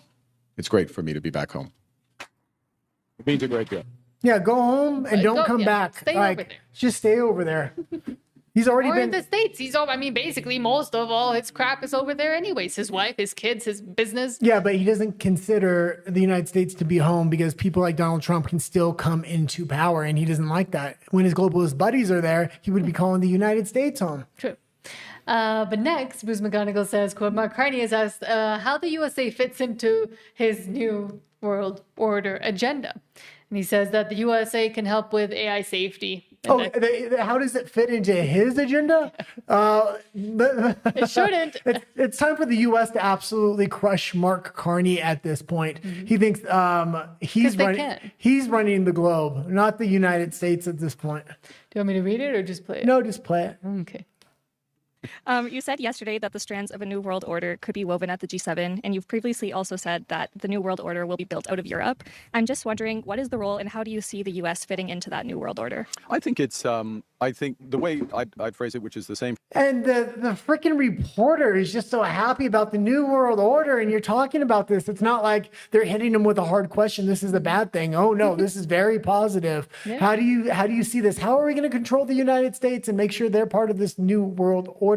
They were the ones funding this entire new world order for over a decade through USAID and other means. The reason you're seeing wokeism in recession right now and being pushed back on its back foot along with globalists is because Donald Trump has hit the mechanisms of funding extremely hard. But if a Gavin Newsom gets in there after him, they're going to turn the taps right back on. The funding's going to come on and they're going to come back harder than ever. That's why it's important after Trump, we need to follow it up with somebody that's going to continue to push back on globalism. And again, all those mechanisms are still lying in waiting for a new Democrat or somebody that will continue to push that forth, the wokeism forth. And they're all over the place, all over the globe right now, lying in wait. Here in Mexico, all over Latin America, with NGOs all over Europe as well. Yeah, and I will say the European Union is on the brink of financial collapse. A lot of countries are needing bailouts over there very, very soon. But rather than get rid of a lot of the policies, they put them on pause. They had to put them on pause and at least stop them to a certain extent because they need cooperation from the United States. The Gulf states is, what are you for? What are you opting in for? What do you want to build out? Do you, to Mr. Cochran's question just now, do we take this risk seriously around AI and AI infrastructure? So do you want to be part of the solution for that? Some of us will take Canada very much at the forefront. Will take child safety seriously and feel that laissez-faire is not the answer to child safety. And so we will take steps. Not everyone around that table will. In some of those circumstances, the United States will be foursquare behind and in many cases lead, but not all. And so what one can't do at this point in a rapidly shifting world order is to rely on one set of institutions, one grouping, one country to provide the answer. Why is he talking about globalism in this sense? We're the ones that are going to regulate what's morally acceptable on the internet for this, for that. And they know they need a digital ID. That's why this child safety and what's going on online is so crucial to them. Without that first step of a digital ID, nothing else works. Not the digital currency, not their, oh God, what's it called? Their rating system for individuals. Social credit score? Yeah, they're not their social credit score. Nothing else. It all has to be layered on top of a digital ID. This is why it's so important to them to get that in. And the mechanism they're using is we got to protect the children. No, they're protecting children so they can force everybody to use a digital ID to log on online. It seems crazy to me. You're wanting minors to use passports and IDs, which a lot of minors don't even have IDs, number one. But then you want them to scan it and upload it online. That seems extremely dangerous for PDF files and everything else. Well, just in general, the whole idea is it's so stupid that it's that transparent and most people don't even want to look at how transparent it is. But again, we've been talking about this for what? 4 years now since we started the channel. We've been talking about the dangers of digital ID and digitalizing and the government's forcing you to actually comply with these systems because, again, it's just an easier way for them to manipulate and control you and also see what and where you're doing. Yeah, but let's make it clear. We've talked for 4 years about these things, whether it's digital currency, social credit score, and a litany of other things. But when you analyze it, the only way to make any of it work is through a digital ID. If you stop that first mechanism, you stop the entire domino set. Which is why it's interesting. For example, here in Mexico, most people aren't really complying when they're asking them or asking us to get into a digital ID and go get a biometric digital ID. Do you want to finish that video or no? No, we can leave it there. We can go, I think we have one more article here. 2 more. CTV question period says, quote, despite optimism at the beginning of the week, the opening of the Gordie Howe International Bridge is delayed indefinitely. What does it say about the state of relationship with the U.S.? Sunday strategy session. These people don't have a freaking clue. They're in their bubble. They don't realize Trump is pushing back on the globalists. Mark Carney is the individual they're putting to the forefront to represent them. Canada's not going, it's not going to end well for Canada. This isn't about a little USMCA thing. This has world implications. Trump is focused on the entire Western Hemisphere, and Canada is the one domino that won't play ball. What do you think he's going to do? That. What does what happened with the bridge tell you about the state of things between Canada and the U.S.?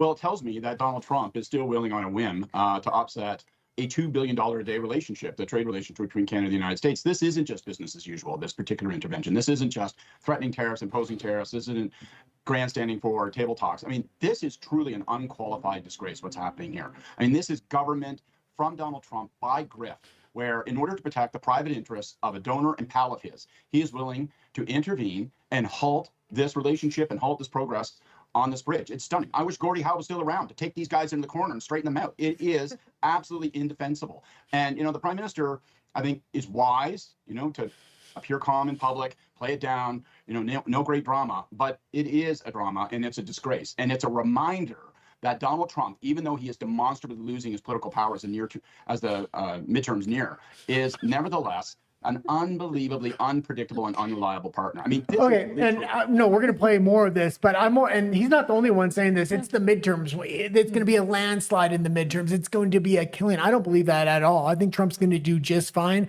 and he's going to hold the amount of power that he has. But even if he does lose it, this is his last term. He doesn't give a shit. He's going to go hard in the paint. And this is about the new alignment of the globe and the Western Hemisphere. He's looking at the Western Hemisphere as that's the sphere of influence he wants to build. Central America and possibly South America will be the new Europe. Argentina, they're really looking at Argentina right now to make the new Europe. A lot of heavy hitters from the United States, like Peter Thiel, are moving down to Argentina to build super cities and things like this. So how easy of a job it must be to not have to do any kind of analysis and just blame and talk about Trump 24/7. Like that must be the easiest job on earth. Well, because you don't have to think. It's just Trump. The globalists got around Trump in the first things, trying to do deal for deal, tit for tat. But now he's focused on the big picture. These individuals know what globalism is, what the global world order is, Davos, the WEF, all of these things. But they thought they would be able to play around Donald Trump, and they're realizing he's woken up to the game and he's pushing back in a big way. Now, when they talk to their general audience, they won't admit these things, and they're going to paint him as the bad guy because they got nothing else at this point. The kind of thing you expect from gangsters. I took actually the same thing as Scott did on the latter point there, James, which is particularly like a lot of people say, hey, the midterms are coming up. The pressure from Congress is going to change. The rate of inflation is going to, suffocate him eventually politically. And therefore, maybe he'll be a lame duck and it won't be the same situation. I just feel like this is evidence that Trump doesn't care. it's just more evidence that he's completely and utterly unpredictable and will be not only through the balance of this year, through the balance of the summer and the Kuzma sort of review, but also, frankly, for the balance of his presidency. There's still more than 2.5 years on the clock of him being president.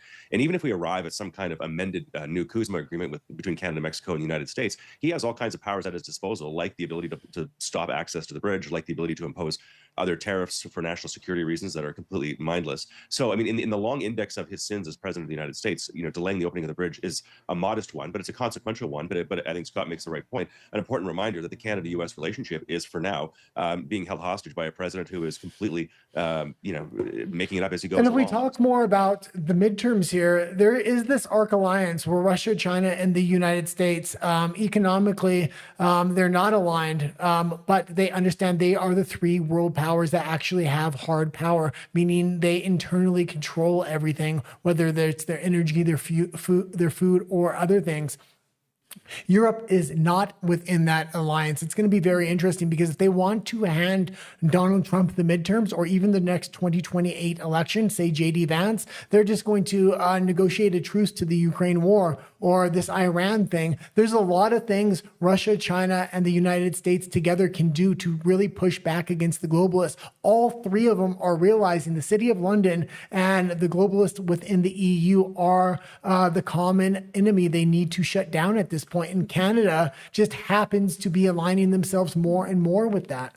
So the repair of the relationship in the post-Trump era is going to take some time, but I think there's a real aspiration for Americans to get past this. You see, Michiganders will benefit from this bridge.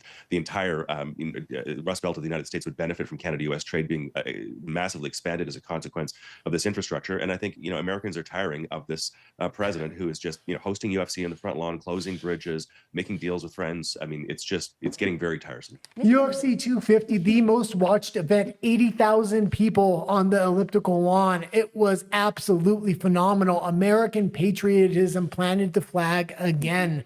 Even liberals that were being interviewed that were on that lawn were saying this was an amazing event. Liberals that absolutely hate Donald Trump were saying it was an amazing event. It was extremely patriotic. Now, I don't know what they're thinking here, but the liberal media, I've been following UFC 250 really close, and they were having a conniption fit about it. The problem here is they've controlled Hollywood, they've controlled the NBA, the NFL, every single sports league. And when Donald Trump goes hard in the paint with the UFC, they just can't handle it. They've been doing the same thing for decades now. Yeah.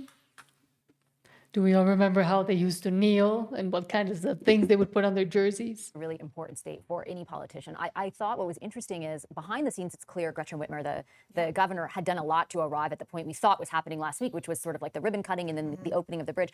Her reaction, though, to this was very, very muted. Other Republican politicians or other politicians, period, even Democrats in Michigan, weren't like coming out with a full-throated rebuke of what unfolded ultimately on Thursday. What do you take from that? Yeah, I heard her comments, and I heard her really say, that she was optimistic. She kind of leaned into Michiganders are proud of this bridge. We worked on this bridge. Thousands of Michiganders, worked on the bridge. And I think she thinks she's optimistic that it's going to open in the coming days or weeks, is what she said in her clip. And listen, I'm optimistic too. Sunday is Trump's birthday. He turns 80. He gets, as James just said, his UFCW big fight on the lawn. Maybe he's going to be in a good mood and turn things around. Maybe we'll actually have an opening in the coming weeks. But I think that the clip that I took from this week that was... Yeah, you know what happened on his birthday? Vladimir Putin and Xi Jinping both called him. Putin spoke to him for an hour, and they were able to reach an agreement to stop the Iran war. Trump came out and publicly thanked both Xi Jinping and Putin for helping negotiate it into that war. Now, will it hold? No, I don't think so, because the globalists have their hooks specifically into Iran and want that thing to flare up again, especially around the midterms. Also,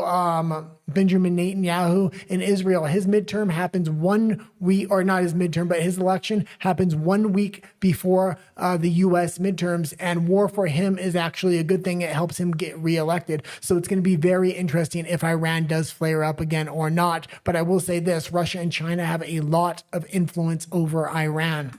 Mm-hmm.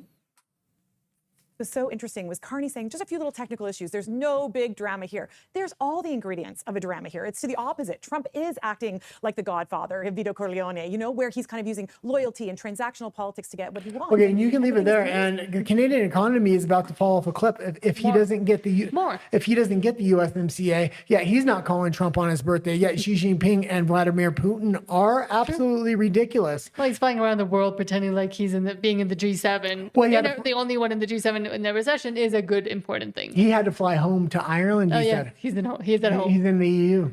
And in Paris before that. But last, and you talked about this clip a bit, Juno News says, quote, Conservatives introduced bills, the 285, the Used Car Tax Cut Act, with used vehicle prices nearly doubling since 2019. And we kind of saw Andrew Lawton talking about this, but this is Pierre talking And about again, the thing says zero taxes. In a free and independent Alberta, there will be no taxes on any man, woman, and child or citizen within the country of Alberta. It will be the natural resource sector and not small businesses, but mid to large size businesses that will be taxed and pay for the infrastructure. This is how every other natural resource economy in the world is based. No taxes on citizens. And the federal government is extremely scared if we start actually pitching this because we have the statistics to back it up. 9 other countries in the world don't even have half as many natural resources as Alberta, yet they have zero taxes and plenty of infrastructure to spare. Since 2019, that's now, we're talking 6-7 years ago, there's been a doubling of the price of a used vehicle from $18,900 to $36,700 in March. Another example of liberal inflation. In fact, the surging prices went so high that Statistics Canada had to create a separate item to track in 2022 before they just used the new vehicles as a proxy.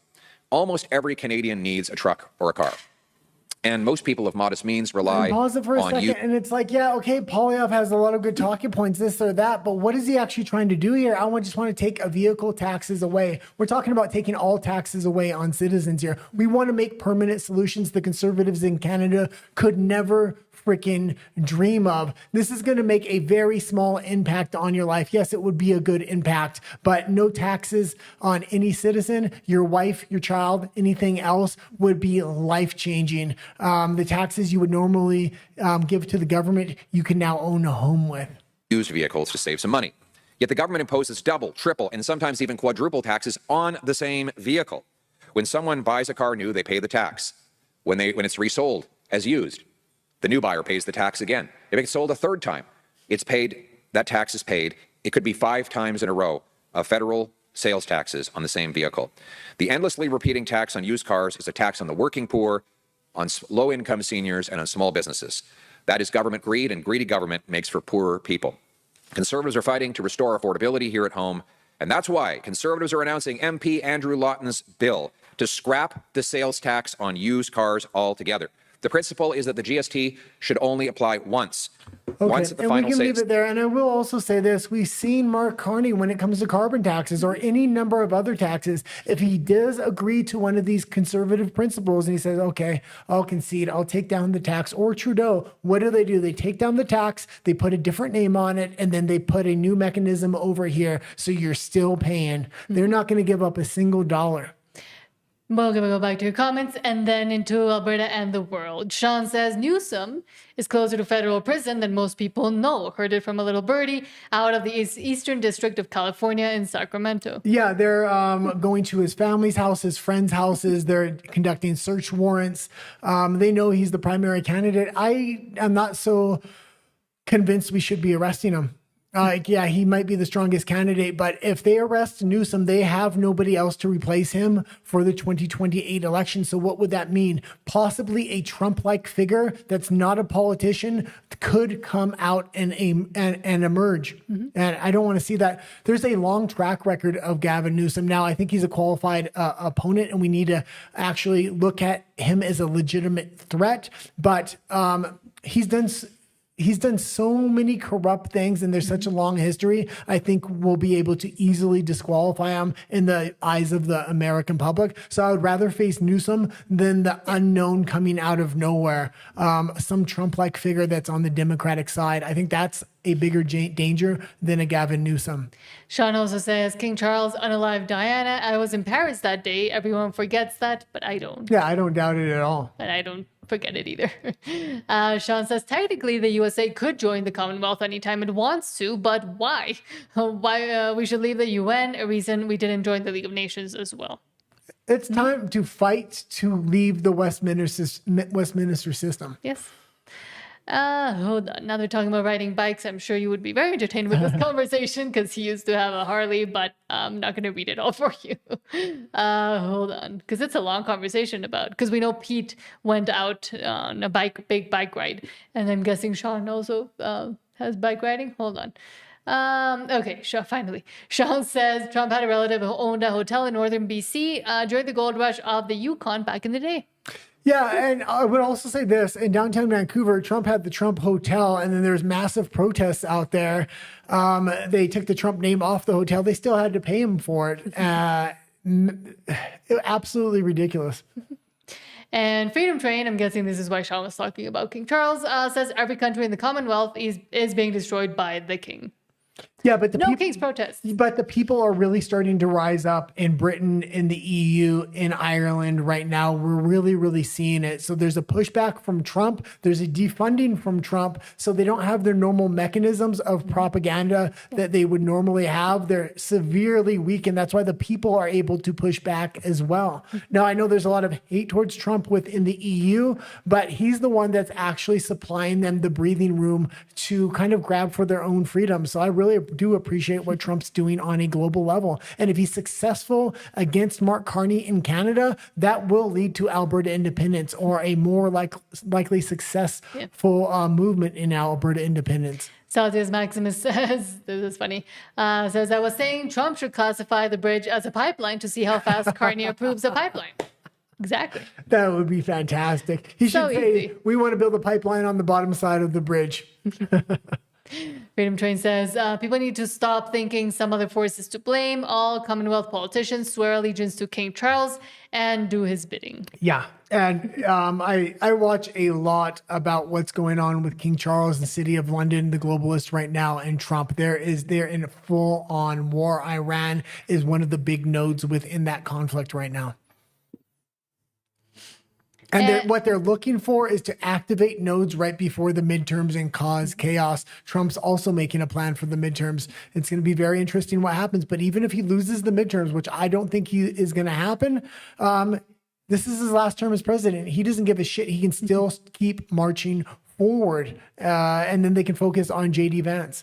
And speaking of Celsius, did I read this one? I don't know. Celsius Maximus says redistricting in the U.S. It's really helping you. Should give Republicans a win in the midterms. There's a lot of things that are happening behind the scenes that are helping Trump. Now, I do understand the Democrats have paid off a lot of content creators because they think the alternative space is what led to Trump's rise. So you're having a lot of right-wing commentators kind of horseshoe theory and telling people to vote for the Democrats. The problem is the Democrats, even if Trump is not as popular as he was, the Democrats are bottom of the barrel. They have absolutely no support. So people aren't going to vote for the Democrats just to vote against Trump in the midterms. Mm-hmm. It's going to be a real issue. And Trump's name's not even on the ballot. So it's going to be a lot of individual candidates people are voting for in the midterms. And John B says Trump's parents were both from Britain. Yes, if you ever have any kind of time, watch his mother, I believe she's from Scotland, be interviewed and how she talks. That is where Trump gets his mannerisms. It's literally like watching Trump doing Mrs. Doubtfire. Yeah, she is actually a great woman. I love that little video they had of her. Cute. Really hard Scottish accent too.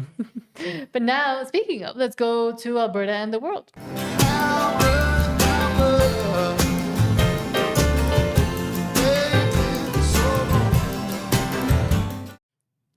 Let's start with, from Western Lensman says, quote, Lips are counter-programming the UFC event at the White House with this. So they had 80,000 people on the elliptical, I think another 10,000 on the White House lawn. They counter-protested in two ways. They had this, and then they had two urinals, I think with Trump on it, saying, take a crap on Trump because it's his birthday. This is how they counter-protested it. It was absolutely pathetic. People are truly patriotic after this weekend. It was an amazing event. Oh, you fascists bound to lose. You're bound to lose. You fascists bound to lose. Sis, let me put you straight. When you come for the rest of us, we'll fight you at the gate, and you will lose. You fascists bound to lose. Oh, And you notice how they never show. You notice how they never showed the audience because there was no audience there. There was very few people there. This was a massive victory for America, for Trump over the weekend. Let's go right into the next clip. Is that's going to show the other group of individuals, and this was a Mexican that stepped on stage of everything, and they were still they cheered him. This was an amazing weekend for America, for Mexico, even for Canada. The Americans sung the Canadian national anthem as we showed earlier in the show. Clandestine says there are 80,000 people on the ellipse, not the elliptical. That's why I kept saying it sounds weird when you say elliptical. This is what the left were trying to prevent by over-exaggerating the weather forecast. Because, yeah, I heard there was a hurricane and a bunch of things. They didn't want these optics. What happened to the lightning, 100-degree temperatures, and mosquito swarms? Well, they were saying the fighters aren't going to show up. They're going to protest this. Every fighter, even the ones that had colored hair and would have normally been anti-Trump, went up, thanked them, said he's got the balls to throw an event like this. This is fantastic for America. And this wasn't even at where the fight was being held. This was outside. People were watching this on big screens. 80,000 people here.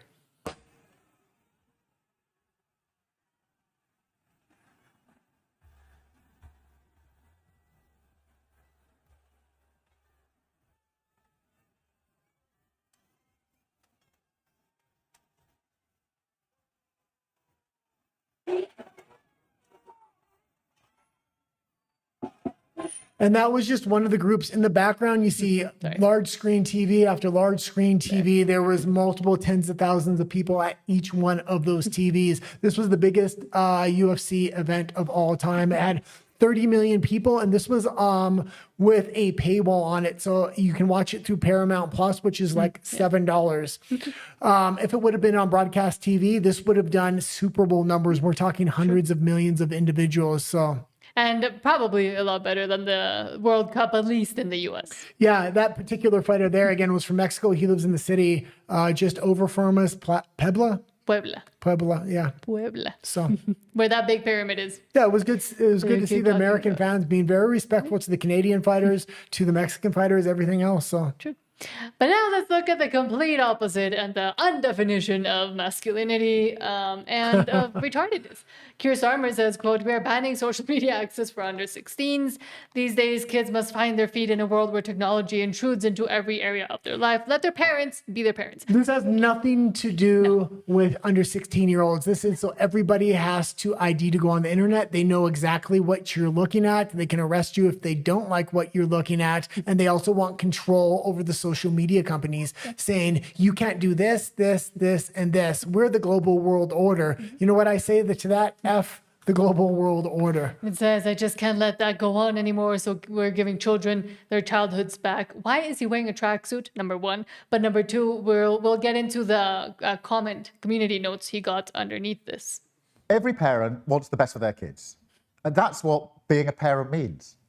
And for me, for my two kids, all I've ever wanted, hand on heart, is for them to be safe and for them to be happy. That's your job. And the rest is up to them. But you know, that's a parent's job. That's not the government's job. That's not Keir Starmer's job. And this is an excuse, is he wants to be the parent for your children. But really what he wants is to be the parent for every citizen within the UK, which is absolutely ridiculous. Daddy government needs to go down. So I think back to when I was growing up, and I have to say, I think we had it easier. These days, kids have to find their feet in a world that changes so quickly, where technology intrudes into every area of their lives. And we know that harms them. You had it easier because you didn't have the asinine policies that you have implemented within your countries in your little new world order. The response from parents in the consultation has been absolutely clear. Thousands of parents say their children are addicted to social media. It can leave them trapped in a cycle of endless scrolling that displaces play, sleep, and time with the family. It can harm their mental health. And frankly, parents need our support on this. That is why today, the government has decided to ban social media access for children under 16. It's a big step for our country. Now, it's not an easy thing to do. I'll be honest about that. We haven't rushed into it. We've looked carefully at the evidence. And we'll have to adapt our approach as technology changes. Learn from other countries which are taking similar steps. And it's fair to say that this decision has been resisted, and it will face resistance from some of the most powerful companies in the world. But we will take them on, and we will win. And you can leave that. It's important that the citizens resist this, as well as Donald Trump with the Granite Act and the other social media companies. It's up to parents to regulate for their children, not the government. What the government ultimately wants to do is not ban 16-year-olds. They want to track everybody's movement online and then give a social credit score behind the scenes of who they need to watch, who they need to arrest, because they don't like what they're saying. He looks rough there, honestly. He is rough. But let's see what readers added as context, saying the UK government's careful review of the research found a small correlation between children's use of social media and well-being, but no evidence of a causal effect. So literally using studies that don't even make sense with what they're trying to do and say, but again, they'll do and say anything so they can gain control over people and what they're looking and what they're doing online. Yeah, I don't need to say social media. I don't need to go to the next step and say social media is good for children. If I have a parent, I'm going to regulate it, but that's a parent's job, not the government's job. And the government is only using this as an excuse to track everybody's movement online. And then they can give targeted ads and other things. They're lowering the voting age to 16 in a lot of different countries, even in Canada in certain regions, yet they're not going to be able to get political information. So you want them to vote without being properly informed. It's obvious what they're trying to do here. Yes, communism. But next, Polymarker says, Justin, UK government clarifies adults will still be able to use social media by verifying their identities with digital IDs, facial recognition passports, and credit cards.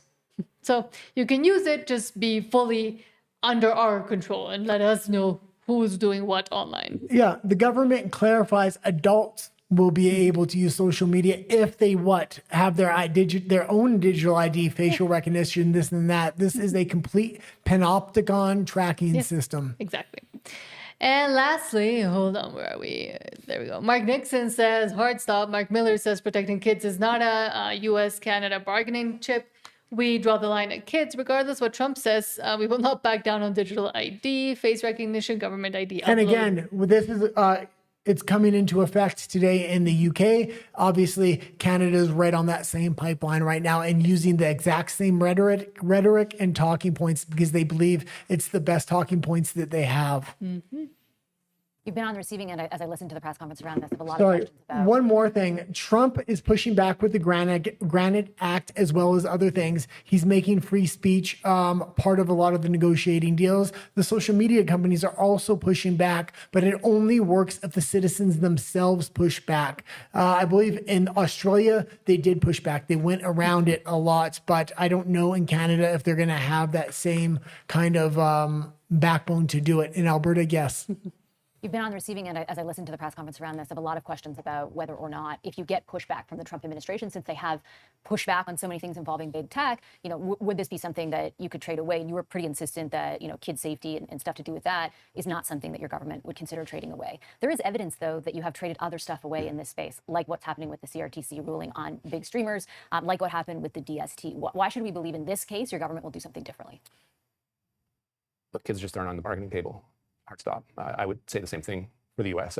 If you look at the way the U.S. administration is dealing with a number of pieces of legislation. And what he's saying is kids aren't on the bargaining table, hard stop. This goes back to exactly what I said. This has nothing to do with kids. The hard stop is digital ID is non-negotiable. But also, essentially, he's saying by being able to use kids as an excuse, then it's easier for us not to have to back down once the U.S. comes knocking and says, well, this is going to be a bargaining chip. What he's saying is digital ID is absolutely non-negotiable because if they don't get this first layer of digital ID, everything else, whether it's digital currency, social credit score, we can go on and on and on. None of those things work. Their entire digital control system, their entire digital matrix is broken. That's why this is a non-starter. They will not back down from this one. Now they're using children as the excuse, but it's not children. It's the digital ID they're not backing down from. is going through their houses, they too, I would humbly suggest, do care absolutely about American kids who are suffering much of the same damage that Canadian kids are suffering. So I'm hopeful, but I'm entirely assured that we'll be focusing on kids. The issues in and around some of the other matters that we were discussing are ones that I won't be discussing publicly. But clearly there's a difference between how money is distributed within an industry and the desire to protect kids. And I would also say that platforms, not to put words in their mouth, are taking a different approach to this. We are getting assurances that this is their approach to this. They want to study the law, but it is neutral to somewhat positive. So fair point. We reached out to all the platforms, and certainly the reaction isn't what it was a number of years ago during the first iteration of the bill. When you said, though, that you wouldn't comment on the other stuff, I mean, you are the lead when it comes to the decision from the CRTC and the direction that the Globe and Mail has reported that you have given them to basically back off what the Online Streaming Act mandated them to do. I think it's fair to ask, like, why your government has capitulated on something and created, like, sort of an environment where you seem to be okay with advantaging American companies over what's required of Canadian companies at a time where you're also telling Canadians you're going to do everything to defend their interests against a power that, we have been too dependent on and that, in fact, was a weakness of ours. Well, look, people can draw their own conclusions on what they think is good or bad or anywhere in between about the CRTC and the regulations that it puts out, regardless of any of the laws that we've passed. The CRTC. Okay, and what you can leave it there. And what she's basically saying is on certain that 15% tax and other things, they're willing to back off. What he's saying is we're not backing off on the 16-year-old verification because what's the difference? One is a monetary tax. The other one has to do with their entire control mechanism of digital ID. And if they back down on this, they know by the polling, the best polled way to promote this is protecting 16-year-olds. It's still not popular, but it's the most popular talking point they have. That's why they can't back down on it. They need this digital ID for the Panopticon tracking system to work. Mm-hmm. But now we'll go into your comments and then we'll head over to RUMBLE. Sean says they aren't giving him any special attention. This has actually been more hands off. Otherwise, he would already be in federal prison. Talking about Newsom, and Sean says Laurentian Elite and the Club of Rome need love too, guy. No, they don't. But we'll wait until he goes back to read him that one. Oh no, it said no sound, but apparently most people did hear us. So maybe it was just that one person. Hopefully we still have sound. Let us know. Todd says, what was lost there? I wonder, and it doesn't matter because they're probably hiding lots of his findings. Keir Starmer and what they said is necessary to block kids from social media. Yeah, Todd says Keir is a wanker. Yes, he is. So you have to say that way. Sean says, shouldn't the family make these decisions? They can't stand people having access to information. Yeah, no, because an informed public is one that won't let themselves be subjugated by the powers that be. And here's the other problem we have here. The system has set up a thing where both parents have to work 1 or 2 or maybe even 3 full-time jobs. There's nobody at home to raise the children anymore. So the government is stepping into that role. And it's absolutely ridiculous. In a free and independent Alberta, one income should be enough to supply the home and raise a family. And this is one of the big issues. But also being able to incentivize those communities that are also needed to be able to raise up kids together communally and not separated from each other as well. And having the opportunities for young families to actually exist. Right now, there is no way for young families to exist because it's impossible to even think about having a family, let alone actually trying to do it. Well, when both parents are at work, they're like, yeah, I don't like social media for my kid. I guess it is a good thing. Well, if there was one parent actually at home the majority of the time, actually parenting, there would be no need for this damn government to bring in this idea. We need to monitor the internet for under 16-year-olds. Mm-hmm. It has nothing to do with that. Pete says, peace, love, and diligence to my independence friends. Thank you. And Rage Against Machine says, government equals control, equals dead is slavery, equals mind control, one world order, control of media, and total manipulation. Yeah. Essentially. And people are saying he looks like a lizard person. Yes, he does. Yeah, and ultimately, I think we need to come up with one pitch that will work for everybody. And I think that pitch is obvious and it's easy, especially when we look at other countries. No taxes on any citizen, period. And that needs to be on every sign. That needs to be every slogan we pitch. The federal government has no comeback to that other than, oh, that can't happen. And then when we show the 9 other countries that done it, that don't even have half as many natural resources that we do, that we're going to make the federal government look like an amateur hour when we break out the statistics. It needs to be no taxes on citizens. That needs to be the pitch pitch for a free and independent Alberta, because even a Liberal will vote for that. Sean says blocking social media is a way of hurting Americans in their mind than it has anything to do with children, since social media companies are all American, but also of control, essentially, as a mechanism of control. And it's easier to tamp it down by saying, oh, but we're helping, protecting. It's always about security, safety, be it for children, women, everybody. But it's always, every time they want to get a hold of more power and control over their citizens, they can always use the safety and security, because they know that most, particularly women, but most people that will vote for them will agree with that. And it's an easier way to hide what they're actually doing. Yeah.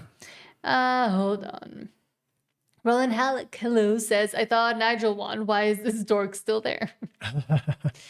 And looking like that as well, especially. Hold on. And I will say, Restore Britain is the actual Conservative Party that's on the come up in the United Kingdom. I think Reform UK and Farage might be a little bit of a plant. It's going to be interesting what happens over there right now. John B says Starmer looks like he ages 5 years. He's aged 5 years since he's been prime minister. It probably feels like that to him. And John B says it's Starmer trying to be casual. Just looks weird, and like he's about to go do weird things to children as well. He's in that tracksuit of Zelensky. He probably borrowed it. True. Harmony says parents must decide to unschool their children, and I was a former elementary school teacher. Again, I'm all for homeschooling as well, and I used to work in two high schools that's as well. not necessarily always a possibility. The globalists are catching on to this in the EU, that outlawing homeschooling, making it illegal in a lot of different countries. They're proposing that in a lot of different places within Canada as well. There is a war on homeschooling going on right now. So just like there's a war on farmers. And hold on. They spent a lifetime turning schools into indoctrination centers. They don't want you taking your kids out of these indoctrination centers now that they've completely captured those mechanisms. True. And hold on. Saltius Maximus says, it's how they train elephants, big chain when they are young, but the chain gets smaller over the years until it's a weak chain, but the large elephant is conditioned to be controlled. Yeah, exactly. It's getting them used to when they're young. And Pete says, Nat has pretty strong feelings on this globalist BS. Awesome. Well, of course I do. How can you not? But now let's head over so we can continue speaking more candidly about all this. And I want to say one more thing. If the slogan is and the pitch is no taxes on any citizen in a free and independent Alberta, it's not like Canada can come back and like, oh, we'll do no taxes if you stay part of Canada. True. They just can't do that. Their entire system is based around taxes. So the slogan, it needs to be no taxes in a free and independent Alberta, period. Obviously on natural resources and corporations, not on citizens. But now let's go to RUMBLE, where again, we can speak more candidly about this. But before we head over there, please don't forget to subscribe here on YouTube. And also tomorrow at 12 p.m., 11:55 a.m., Mountain Time, we will be releasing Ellie Continental's interview. We already have the trailer up on X, and we hope to see you there. It's a premiere, so we will be it's a premiere. So we will be there in the chat. And on Wednesday, we're going to start at 4 o'clock instead of 5 o'clock. Tomorrow's Tuesday, so we'll be on at our normal time of 5 p.m. Yes, and again, 30-second Waitscreen, and then we'll see you over on RUMBLE. Let's get